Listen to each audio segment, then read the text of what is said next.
নমস্কার বন্ধুরা, আমি নবনীতা দে সরকার। সবাইকে স্বাগত আমার চ্যানেল লার্ন সিঙ্গিংয়ে। আজকের গানের ক্লাসে আমরা শিখতে চলেছি একটি রাগের আলাপ। তো আলাপ কিভাবে বানাতে হয় বা কিভাবে বিভিন্ন রাগের আলাপ বানাবো, এই নিয়ে তোমাদের প্রচুর কমেন্ট আমি পেয়েছি, প্রচুর ফোনসও আমি পেয়েছি যে আরও বিভিন্ন রাগের আলাপ তোমরা জানতে চেয়েছো। তো আজকে সেরকমই একটি ভিডিও তোমাদের কমেন্ট থেকে পাওয়া, একটি রাগের আলাপ নিয়ে বা একটি রাগের চলন নিয়ে, সেই রাগের সরগম আমরা কিভাবে প্র্যাকটিস করতে পারি রেওয়াজের সময়। তো সেই সব বিষয় নিয়ে আলোচনা করব। তাহলে চলো শুরু করছি আজকের ক্লাস। তার সাথে বলে রাখি, আমার অনলাইন এবং অফলাইন ব্যাচের সাথে যুক্ত হতে চাইলে এই মুহূর্তে স্ক্রিনে যে নাম্বারটি যাচ্ছে সেখানে ফোন করে যোগাযোগ করে তোমরা নিজেদের ব্যাচ সম্বন্ধে জেনে নিতে পারো। আজকে যে রাগটি নিয়ে আলোচনা করব সেটি একটি ভীষণ সুন্দর রাগ মালকোষ। তো মালকোষের আলাপে যাওয়ার আগে আমি সবার প্রথমে একটু মালকোষ রাগের পরিচয় বলে নেব, কারণ আমার মতে এটি যে কোনো রাগের আলাপ তোমরা তৈরি করতে চাইলে নিজে থেকে সেই রাগের কিন্তু আরোহ অবরোহ জাতি, গাইবার সময় তার বর্জিত স্বর, অবশ্যই তার কড়িকোমল স্বর যা যা আছে, এবং উৎপত্তিগত ঠাট সবটা নিয়ে কিন্তু জেনে রাখা খুব ইম্পর্টেন্ট। তবেই কিন্তু রাগের চলন সম্বন্ধে একটা আইডিয়া পাওয়া যায়, এবং চলন সম্বন্ধে আইডিয়া পেলেই অটোমেটিক আলাপটাও নিজে থেকেই বানানো যায়। তো মালকোষ রাগের আগে আমি পরিচয় বলে দিচ্ছি। মালকোষ রাগের উৎপত্তি হচ্ছে ভৈরবী ঠাট থেকে। এর বাদী হচ্ছে মধ্যম, সমবাদী হচ্ছে সা। মালকোষ রাগের গাইবার সময় হচ্ছে একটু লেট নাইটের রাগ, এটি 12টা থেকে 3টের মধ্যে এটি গাওয়া হয়। আর মালকোষ রাগে কিন্তু রে এবং পা দুটি একেবারেই বর্জিত, লাগানো যায় না। মালকোষ রাগের তাহলে জাতি কি হবে? দেখো, 7টি স্বর থেকে টোটাল 7টা স্বর নিয়ে তো আমাদের মিউজিক। তো 7টা স্বর থেকে যদি 2টো স্বর বাদ হয়ে যায় তাহলে কটা স্বর রইল? 5টা। তাহলে আরোহেও 5টি, অবরোহেও 5টি। তাহলে রাগটার জাতি কি হবে? অটোমেটিক্যালি এটা ঔড়ব জাতির রাগ হলো। কাজেই আশা করি তোমরা হিসাবটা ভালোভাবে বুঝতে পেরেছো। এইভাবে কিন্তু তোমরা কোনো রাগের বর্জিত স্বর দেখে সেই রাগের জাতি নিজেরাই গেস করে কিন্তু এক্সামে লিখতে পারবে বা জানতে পারবে। এবার আমি মালকোষ রাগে তোমাদেরকে আরোহ অবরোহটা আগে সবার আগে করব। মালকোষ রাগটি যাচ্ছে এরকম,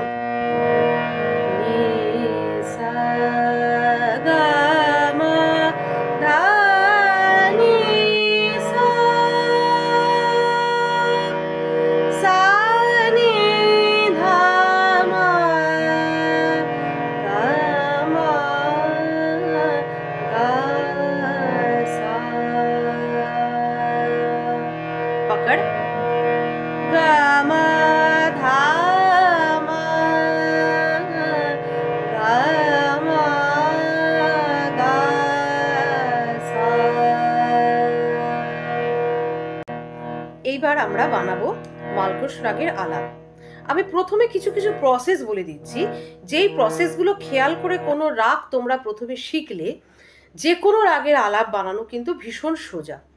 প্রথম কথা কি, সেই রাগের বাদী সমবাদী জানতে হবে, সেই রাগের উৎপত্তিগত ঠাট জানতে হবে, সেই রাগের গাইবার সময় একটা ডিপেন্ড করে, কারণ সময়ের ওপরে রাগের প্রকৃতি ডিপেন্ড করে।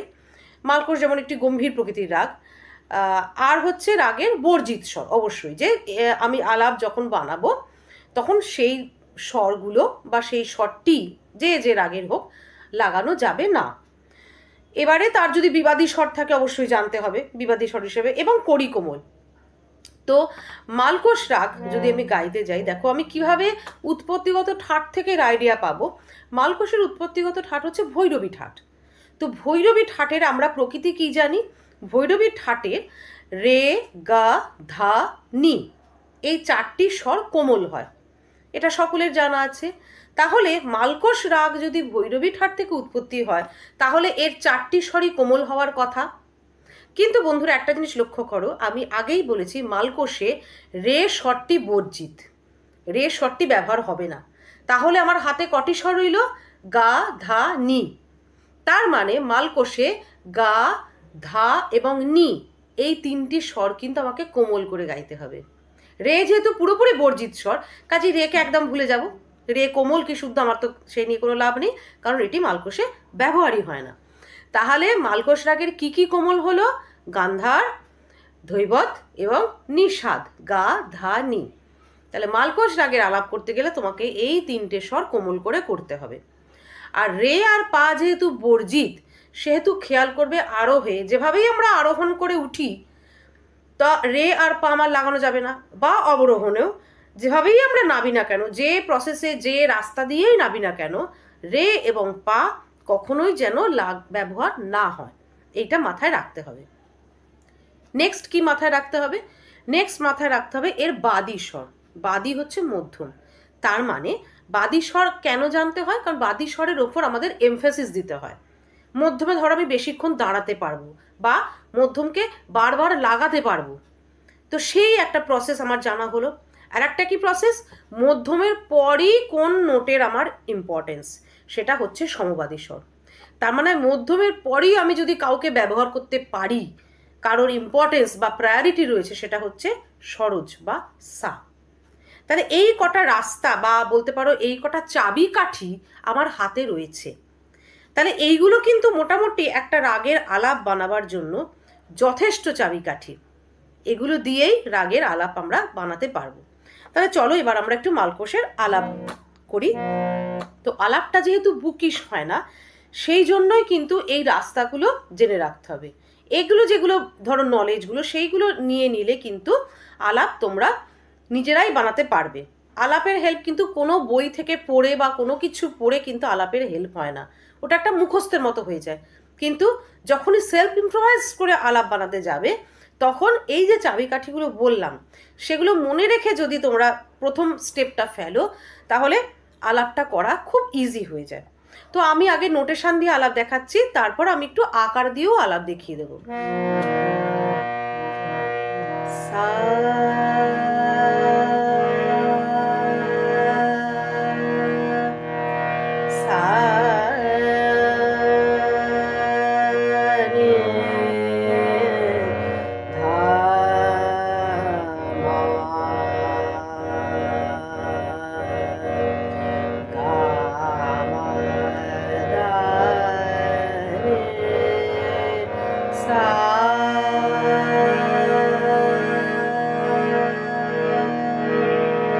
আগে একটু মন্দ্র শব্দটা করে নিলাম, তাহলে একটু বেশ মালকোষ যেহেতু গম্ভীর প্রকৃতির রাগ, তাহলে তার প্রকৃতিটা একটু ভালো রকম একটা গাম্ভীর্য বজায় থাকে। সানে দা মা গা মা রা গা মা গা মা রা নে নে গা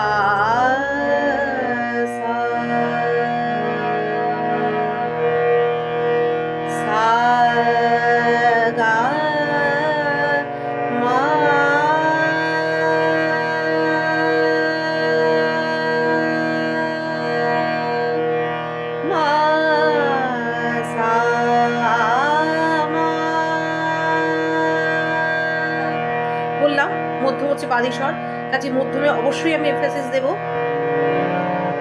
সা গা গা মা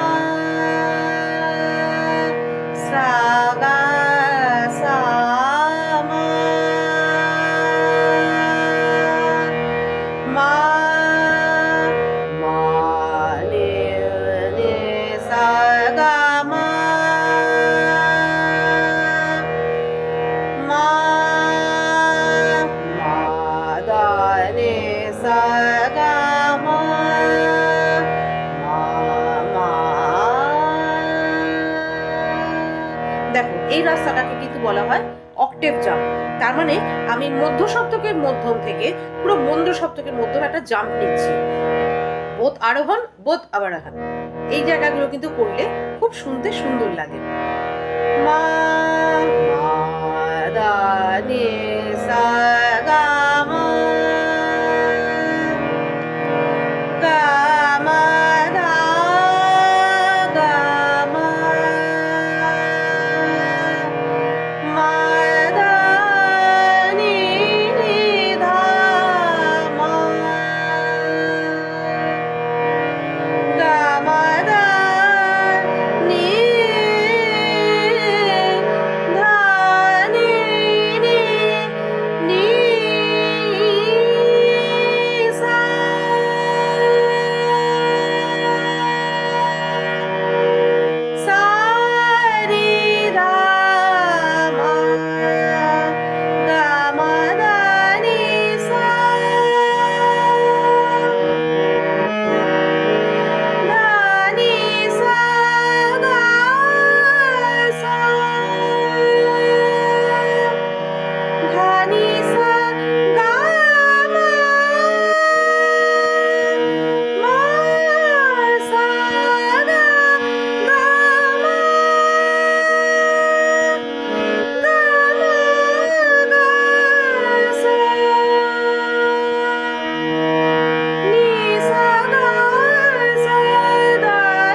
উইথ আকার। কেউ যদি আকার দিয়ে আলাপ করতে চাও, যেটা বেশি প্রযোজ্য অবশ্যই রাদার দ্যান সরগম। সরগমটা আমরা শিখলাম যে মালকোষের চলনটা কিভাবে যাচ্ছে সেটা আমাদের বুঝতে খুব সুবিধা হবে। কিন্তু যখন পরিবেশনের সময় হয় রাগ, তখন কিন্তু গুণীজনেরা আকার দিয়েই আলাপ পরিবেশন করেন। কাজেই আমরা ফাইন যে আলাপটা শিখবো ফর প্রেজেন্টেশন, সেটা কিন্তু আকার দিয়েই শিখবো।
এটি গেল বন্ধুরা আকার দিয়ে আলাপ। তাহলে আশা করি তোমাদের একটু আইডিয়া ক্লিয়ার হয়েছে। তাহলে চলো এবার একটু আমরা প্র্যাকটিস করি একটু ফাস্ট নোট। যদি ফাস্ট মালকোষের সরগম প্র্যাকটিস করতে চাও, তাহলে আমরা কিভাবে যেতে পারি? নি সা গা মা গা সা নি সা নি দা মা দা নি সা সা নি সা গা সা নি সা নি দা মা দা নি দা নি দা মা গা মা দা নি সা গা মা দা নি সা গা গা সা সা গা গা মা গা সা সা সা গা গা মা মা সা মা মা সা। এরকম একটু ছোট ছোট মিড় ব্যবহার করলেও কিন্তু শুনতে খুব অন্যরকম লাগে, রাদার দ্যান মনোটোনিটা লাগে না। মা সা গা গা মা গা গা মা গা মা দা মা গা মা গা সা নি সা গা মা দা দা দা নি দা মা মা সা গা মা দা নি দা মা গা মা দা মা গা মা গা সা গা গা মা দা দা নি সা সা সা সা সা নি নি সা নি নি সা গা সা নি দা মা দা নি দা নি ধা মা গা মা দা নি সা গা সা নি সা গা মা গা সা সা সা গা গা মা মা গা সা মা গা সা গা মা ধা মা গা মা গা সা নি সা গা সা নি দা মা দা নি দা মা গা মা দা নি সা গা সা নি দা মা দা নি সা নি দা দা দা মা গা গা মা দা দা মা গা মা দা নি সা নি দা মা দা মা গা মা গা সা গা মা সা গা সা মা গা মা গা দা মা দা মা নি দা সা। এরকম ধরনের অলংকারকে বলা হয় পলট অলংকার। মানে হচ্ছে সা গা সা মা গা ধা মা দা মা নি দা সা। দেখো অনেকটা কিন্তু একটা পাল্টার প্যাটার্নে যাচ্ছে, ঠিক আছে? তো কিছুটা আমি আরোহণটা একটা পাল্টার প্যাটার্নে লাগালাম, পুরোটা অবশ্যই করবো না, তাহলে মনে হবে যে রাগের মধ্যে পাল্টা করছি। কিন্তু একটা প্যাটার্ন, ধরো আরোহ বা অবরোহ, একটা কোনো চলনকে আমরা এরকম পাল্টার প্যাটার্নে কিন্তু নিতেই পারি। সেই প্যাটার্নটারও নাম কিন্তু পালাট প্যাটার্ন।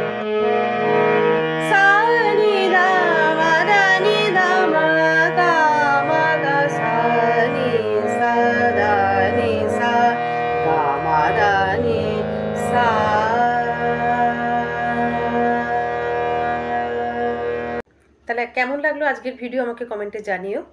যেভাবে তোমাদের রাস্তা দেখালাম সেটা আমার মনে হয় শুধু মালকোষ না, তোমরা অন্য কোনো রাগেও কিন্তু সেম টেকনিক অ্যাপ্লাই করে সেই রাগের আলাপ নিজে থেকেই বানাতে পারবে। কাজে ভিডিওটা ভালো লাগলে বন্ধুরা করে দিও লাইক, আর বন্ধুদের সাথেও করে দিও অনেক শেয়ার, যাতে সবাই মালকোষের এরকমভাবে আলাপ করতে পারে, এইভাবে আলাপ করার পদ্ধতি শিখে নিতে পারে। আর চ্যানেলে যারা নতুন বন্ধুরা তারা চ্যানেলটিকে অবশ্যই সাবস্ক্রাইব করে পাশের বেল আইকনটা প্রেস করে দিও, তাহলে নেক্সট ভিডিও আবার আপলোড হলেই তোমাদের কাছে নোটিফিকেশান পৌঁছে যাবে। ক্লাস তাহলে এখানেই শেষ করলাম। সবাই খুব ভালো থেকো, খুব ভালো করে রেওয়াজ করো, আর খুব সুন্দর সুন্দর গান করো।